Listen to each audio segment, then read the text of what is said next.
CM योगी ने अयोध्या की मिल्कीपुर विधानसभा चुनाव में जनसभा को किया संबोधित।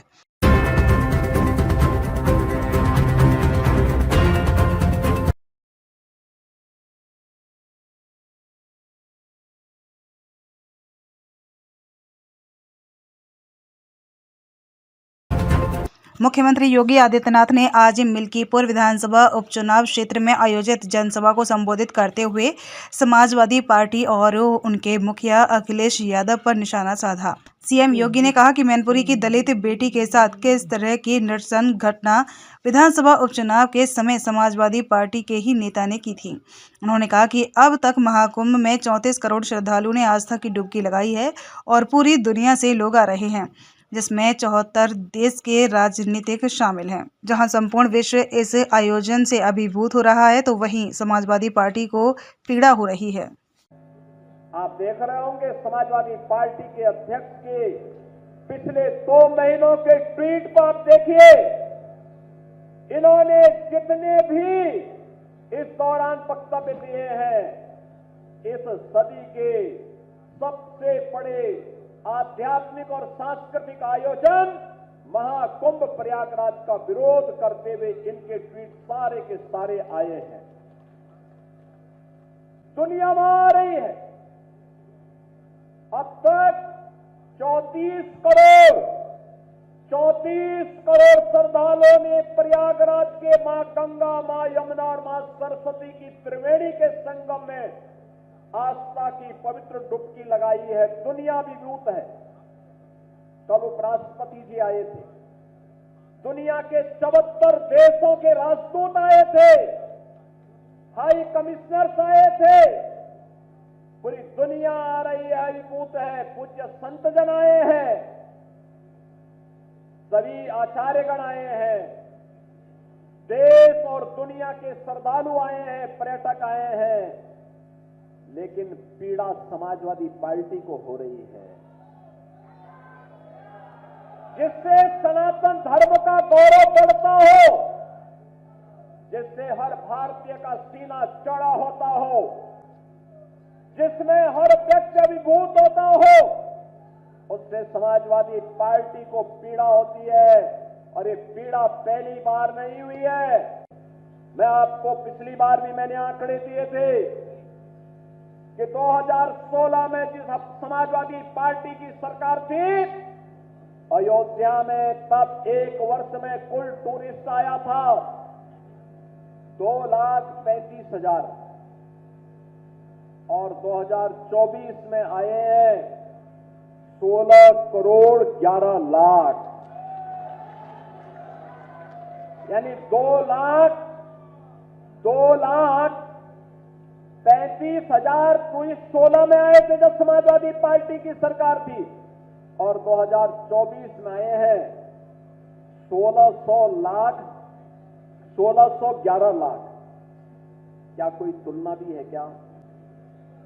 बहनों और भाइयों, ये विकास विरोधी भी है, लोक कल्याण विरोधी भी है। इनकी दृष्टि सफाई से बाहर नहीं जाती है, इस सफाई के बाहर नहीं सोच सकते।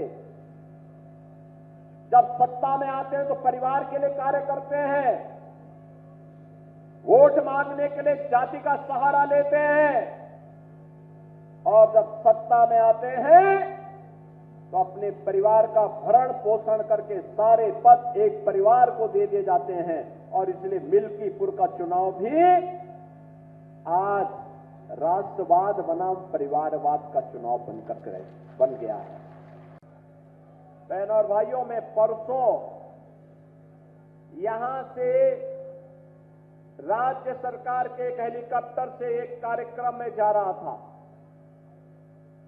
जैसा जनसैलाब इस चुनावी सभा में यहां दिखाई दे रहा है, ऐसा ही जनसैलाब मुझे अयोध्या धाम में हर ओर दिखाई दे रहा था।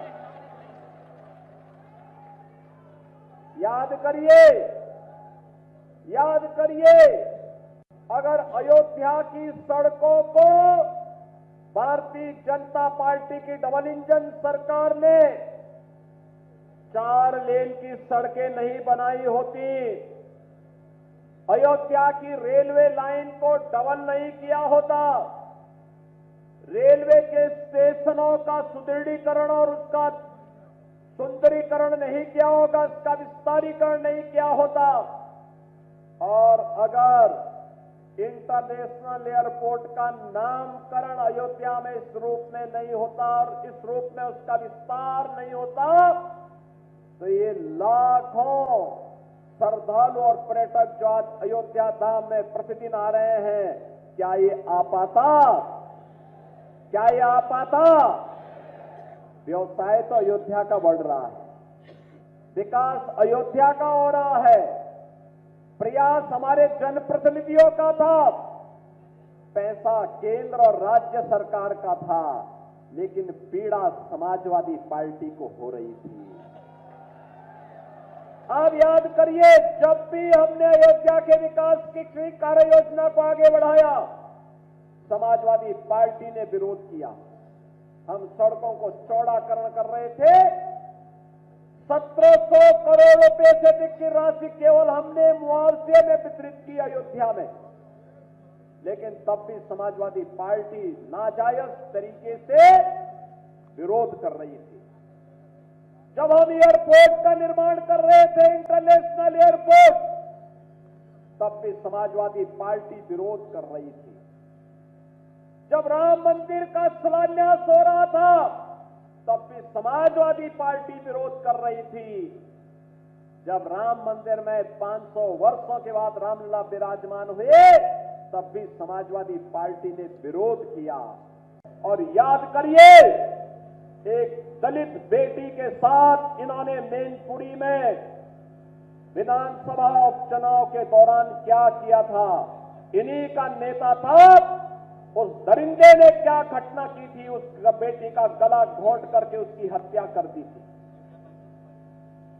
और याद करना, अयोध्या में भी कल एक बेटी के साथ घटना घटित हुई है, जहां जब निचले स्तर पर जाएगी, जो नौटंकी आज इनका सांसद कर रहा है, याद करना उसमें भी कोई ना कोई समाजवादी पार्टी का दरिंदा शामिल जरूर होगा।